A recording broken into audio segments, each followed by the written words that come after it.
Hello everyone, my name is Brendan Snyder. Thank you so much for joining me. So today is Friday, May 27th of 2022. The day is finally here, and if you can't tell by everything that's around me, it's because we have the brand new Def Leppard Diamond Star Halos album to talk about. I am super stoked about this. It's first new material in 7 years since the release of their self-titled album, the one in 2015, and you can see it up there on the ledge behind me. And we're going to dive into this album here and talk all about it in just a bit. But before we do, if you're new to my channel and you haven't already hit the subscribe button, please click the button. Also leave a comment, hit like, all those things help support my channel. I would greatly appreciate it. And of course, as an added bonus, by subscribing, you'll be able to stay up to date on all that's going on in the world of music, just like this, the special review for the brand new Def Leppard album, Diamond Star Halos. So, the pandemic has been bad for a lot of reasons, but what I find really interesting is that vocalist Joe Elliott has said that it was without the pandemic, this album wouldn't have happened here. Since the band was off the road, forced to postpone the stadium tour that's with Motley Crue and Poison for the last 2 years, the band was working on new material, and I absolutely love that. I mean, for a band that takes as long as they do to make albums, I'm glad they used the time to the benefit. And so, it's one of those things that has turned out to be a blessing in disguise. It allowed them to work at their own pace. They even said that this remote way of working they liked a lot better than they have done in the past. Being in the studio, somebody could work on a track and it didn't hold somebody else up. So now, over the last year, we got little, bits of news and stuff where they hinted that they had been working on music. But to be honest, I didn't really expect anything. I mean, like I said, the way the band moves, I didn't expect a whole album. I thought we might get a single. I thought we might get a new compilation with a couple of tracks. But instead, we have gotten a whole brand new album. Now, since the band formed in 1977, with the exception of their first 3 albums, beginning in 1980 with On Through the Night, the band is known for taking a long time between albums. This is the second time, in fact, that there has been a gap of 7 years between albums. So the first time being songs from the Sparkle Lounge in 2008 to the self-titled in 2015. And now from 2015 to present day, Diamond Star Halos here that we're going to talk about now as their 12th studio album. It was another 7-year long wait. Right off the bat, I can say I think the wait has been worth it. It is a good album, but I'm going to get into that a little bit more. So as I said, 12th studio album. It has 15 songs, 62 minutes, so it's packed. This is a longer album than most albums these days. With the rise of vinyl coming back into fashion and everything, a lot of albums sit around the 45-minute mark so they can all fit on one record. But I find it really interesting that they have chosen to do something longer at 62 minutes. Now, that is typical to their albums, so they are keeping in fashion with that. But, waiting for 7 years for brand new music, getting 15 songs and an hour's worth of music, perfect way to go for me. That said, I don't feel like the album or the songs itself outstay their welcome. I think that they sound really new, fresh. They're not retreading on themselves here, and that's something Def Leppard does a lot of. These songs all still sound like Def Leppard style songs, but it's a thing that where the band itself, I feel, is breaking new ground for themselves. That doesn't happen very often with these guys. In this particular case, one of the things, the title of it, and you see a lot of the art that's with it, and you've probably heard in interviews and things, this is an album where the band is wearing its influences on their sleeve. Most notably with all of the callbacks to their glam rock 70s icon heroes like T-Rex, David Bowie, Mott the Hoople, etc.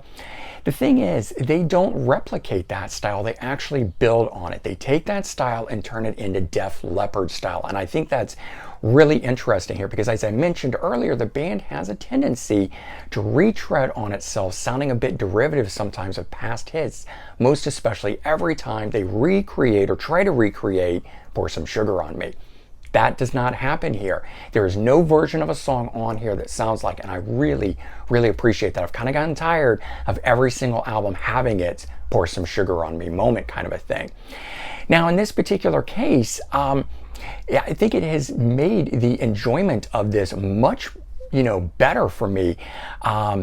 This here is, turning out to be one of their best modern day albums, in my opinion.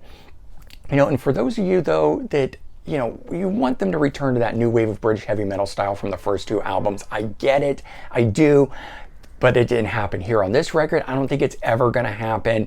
The band has continued to evolve like a lot of other bands.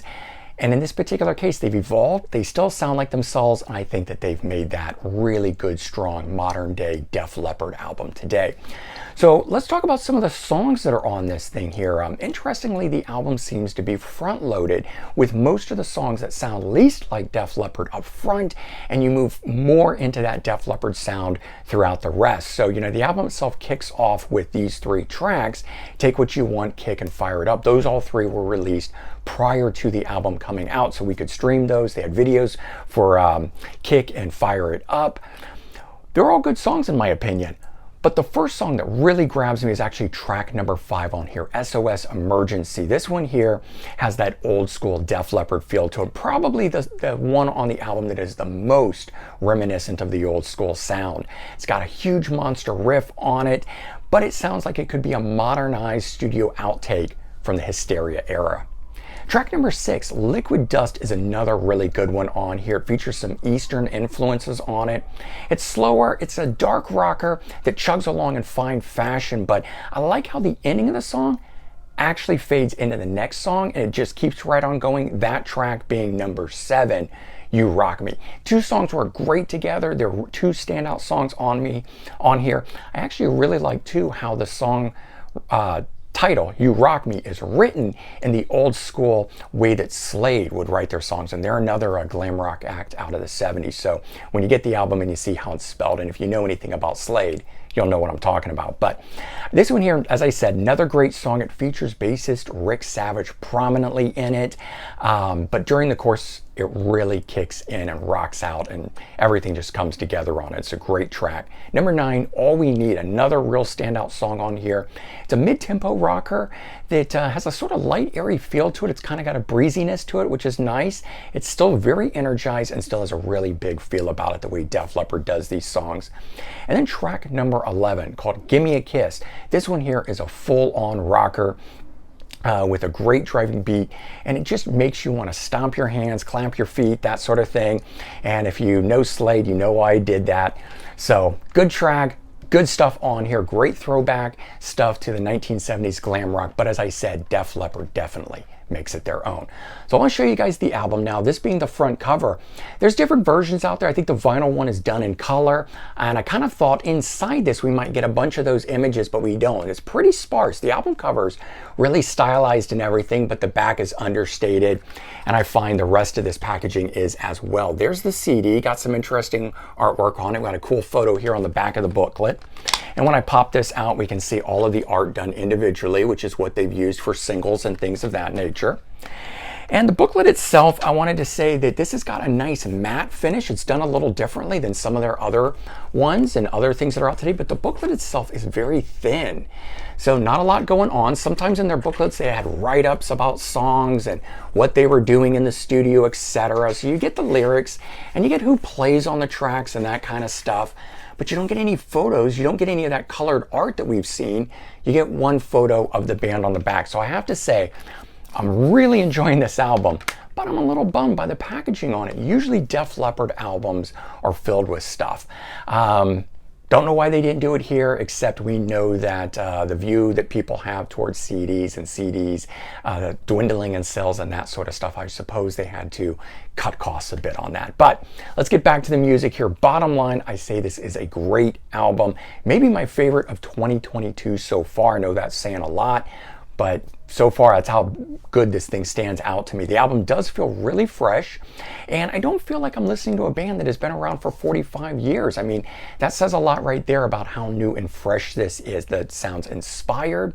The band sounds like they're having fun on here, and it really comes through in the music. And that's the biggest thing that I noticed on here, that it just sounds like a fun record. I think this thing is going to go down a storm in concert on the stadium tour. These songs that they're going to play are just tailor tailor-made for live performances. And you know, that's probably in their mind, having to postpone that tour and so forth. I'm sure they were in the mindset of a live feel. This album has a lot of it, which is really cool.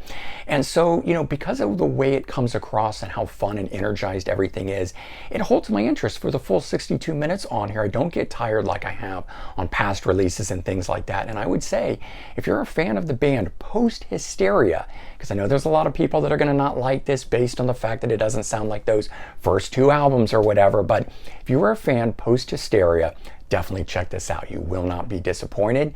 I think it's really good, at least. And there you go. That is the review for Def Leppard's brand new album, Diamond Star Halos. Go out, check this thing out. Really, really good.